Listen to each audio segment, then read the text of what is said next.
Предполагам, че до голяма степен всички семейства, които сте представени тук, се сблъсквате на едно или друго ниво с предизвикателствата да управлявате вашите емоции или дори да ги управлявате. Вероятно, вашият партньор среща предизвикателства в това, или възможно е пък просто сте различни темпераменти и да е трудно да се свържете по подходящ начин. Така че нещо с напредъка на възрастта, загубите стават все повече. Губим приятели, губим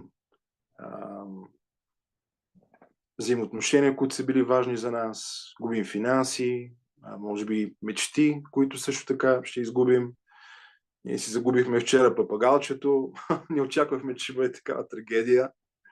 Всички проронихме по една сълза. Аз се изненадах от себе си и от семейството, но това е факт.